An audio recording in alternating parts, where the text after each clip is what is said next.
नमस्कार दोस्तों, मेरा नाम है अजीत सिंह और पैसा बाजार आप में आप सभी का स्वागत है। आज हम बात करने वाले हैं आरबीएल बैंक के बारे में। तो इसमें इमराज एनबीडी ने एक्वायर किया है आरबीएल बैंक के अंदर एक अच्छा खासा स्टेक। तो उसके ऊपर हम बात करेंगे ऊपर पूरी। जनवरी 2026 में सीसीआई ने क्लियर किया था, कंपटीशन कमीशन ऑफ इंडिया ने ग्रीन लाइट दिखा दी थी इस प्रपोजल को। 1 अप्रैल 2026 को आरबीआई ने अप्रूव कर दिया। आरबीआई ने ग्रांट अप्रूवल दिया है और वैलिड है 1 साल के लिए। अभी पेंडिंग है सेबी की क्लियरेंस और गवर्नमेंट ऑफ इंडिया की परमिशन। जब भी स्टेक 49% से ज्यादा होता है तो गवर्नमेंट ऑफ इंडिया से परमिशन लेनी पड़ती है। तो बाकी है, फिर डील कंप्लीशन होगा। Full disclosure once all approvals received. जब सारे अप्रूवल्स हो जाएंगे तो डील कंप्लीट मानी जाएगी। तो डील के स्ट्रक्चर को समझते हैं। एक्वायर मतलब खरीदार कौन है? इमराज एनडीबी, जो दुबई की सेकंड लार्जेस्ट बैंक है। और जिस बैंक को खरीदा गया है वो है RBL bank. Mid size private Indian private sector की बैंक है।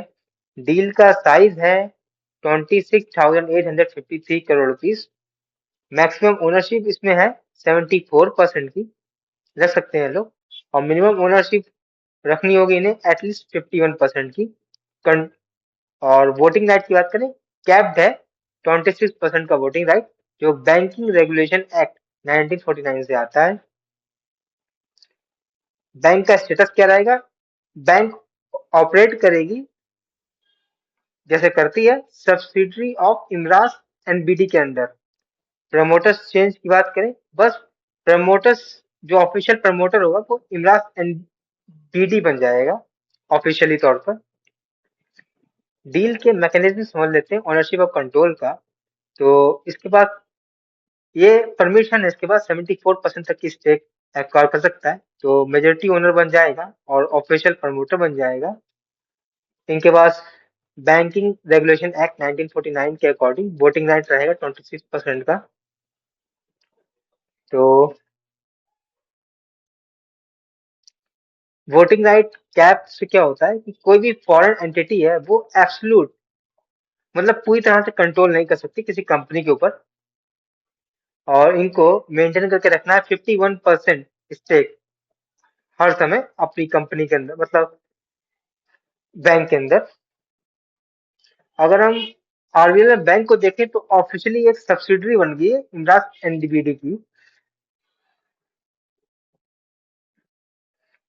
अब बैंक की बात करें, अगर हम बैंक की हेल्थ देखें तो आरबीएल बैंक की करंट मार्केट कैप है 18,600 करोड़ की। पी रेशियो 25 का है। ग्रॉस एनपी है 4 से 5% का। अगर देखें तो मैनेजर कर सकते हैं। और एचडीएफसी और आईसीआई वगैरह का इनका भी ज्यादा ही है।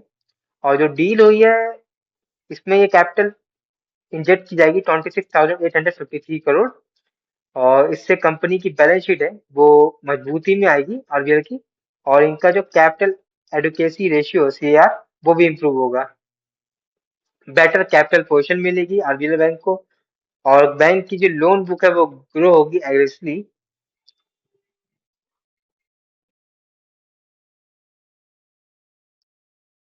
अगर हम थोड़ा सा ग्रॉस एनपीए कंपेरिजन कर लें तो आरबीएल बैंक का 4.5 है, जबकि बाकी बैंकों का 2.3 से नीचे ही है। तो थोड़ा सा इम्प्रूवमेंट करना होगा। और मार्केट कैप देखें और पी रेशियो देख सकते हैं यहाँ पर, तो काफी अच्छा बन रहा है।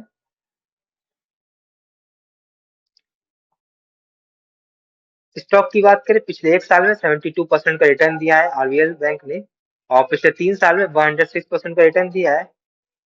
अगर हम करेक्शन की बात करें, इन्होंने ऑल टाइम हाई लगाया था 334 का, वहां से 10% करेक्ट हो चुकी है। इनकी मार्केट कैप है 18,600। इनका पी रेशियो चल रहा है 25 का। Strong long term positive catalyst है। स्ट्रेटेजिक बेनिफिट क्या होगा आरबीएल के लिए? तो कैपिटल इन्हें बैंक को रुपए मिल जाएंगे 26,825 करोड़। तो इसको वो लगा सकती है अपनी बैलेंस शीट को मजबूत करने में, मतलब कि थोड़ा सा लोन दे सकती है और भी चीजें कर सकती है। जब इतनी बड़ी एंट्री का बैक पीछे खड़ी होगी तो इनका क्रेडिट रेटिंग भी इम्प्रूव होगी और कॉस्ट ऑफ फंड भी इम्प्रूव होगा, बेटर एनपीए मैनेजमेंट होगा और रिस्क फ्रेमवर्क और गवर्नेंस भी काफी बढ़ेगी, क्योंकि फॉरेन की कंपनी कर रही है वो नई नई चीजें लेके आएंगी। ग्लोबल बैंकिंग की एक्सपर्टीज बढ़ेगी, इंटरनेशनल प्रैक्टिसेस करेगी ये। अगर अच्छी तरह से काम किया तो फॉरेन इन्वेस्टमेंट भी अट्रैक्ट हो सकती है और क्रेडिबिलिटी भी। डीमेरिट्स क्या है? डायरेक्ट एंट्री मिल गई है इन्हें बैंकिंग मार्केट में। लिवरेज रहेगा स्ट्रॉन्ग इकोनॉमिक ग्रोथ का, ट्रेजेक्ट्री है लॉन्ग टर्म रिटर्न की, इनका काफी डाइवर्सिफाइड पोर्टफोलियो है तो पक्का नहीं है कि इसी पे ध्यान ज्यादा देंगे ये। तो ये वीडियो हमारी सिर्फ और सिर्फ एजुकेशनल पर्पज से थी, कोई भी बाई साल की रिकमेंडेशन नहीं है। कोई भी निवेश करने से पहले अपने वित्त सलाहकार से बात करें। अगर आपको ये वीडियो पसंद आया तो लाइक करें, शेयर करें, सब्सक्राइब करें। धन्यवाद।